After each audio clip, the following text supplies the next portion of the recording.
अनेकांच्या पोटातील ओठावर येणाऱ्या गुपितांची बिनधास्त मांडणी करणारं बातमीपत्र। माथाडी नेते नरेंद्र पाटील यांना सातारा किंवा ठाणे लोकसभेची उमेदवारी द्यावी, माथाडी कामगारांची भाजपकडे आग्रही मागणी। माथाडी कामगार नरेंद्र पाटलांच्या उमेदवारीसाठी आक्रमक, माथाडी कामगारांनी एकत्र येत केली जोरदार घोषणाबाजी। माथाडी कायद्याच्या रक्षणासाठी माथाड्यांचा आवाज दिल्लीत गेला पाहिजे। माथाडी कामगारांच्या मागणीने ठाणे लोकसभा मतदारसंघात इच्छुकांची संख्या वाढली। उमेदवारी दिल्यास माथाडी कामगार विजय मिळवून दाखवणार असल्याचा दिला शब्द। भाजप नेते काय निर्णय घेतात याकडे माथाडी कामगारांचं लक्ष।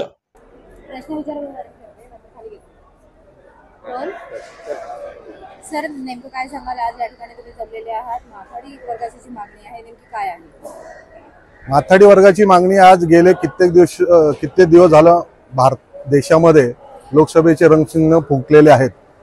मागच्या वेळी ज्यावेळी सातारच्या लोकांच्या विकासासाठी नरेंद्र पाटील साहेब ज्यावेळी विकासासाठी सातारच्या इलेक्शन मध्ये उतरले होते, त्यावेळी त्यांनी भूतो न भविष्य असं मताधिक्य घेऊन विजयाकडे आम्ही पक्ष गेलतो।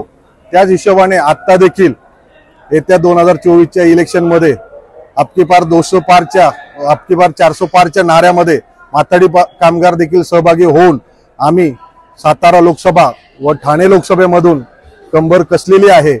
पक्ष जो आदेश देईल, नरेंद्र पाटील साहेबांना बीजेपी मार्फत भाजप या चिन्हावरती ठाणे व सातारा लोकसभेमधून जी उमेदवारी मिळाली तर 100% आम्ही या दोन्ही सीटा माथाडी कामगार भूतो न भविष्य असा प्रचार करून विकासाच्या माध्यमातून माथाडी कामगारांचे नेते नरेंद्र पाटील साहेब हे 100% काम करतील व बीजेपी पक्षाने 100% आमच्यावर विश्वास ठेवून नरेंद्र पाटलांना ही सीट द्यावीच।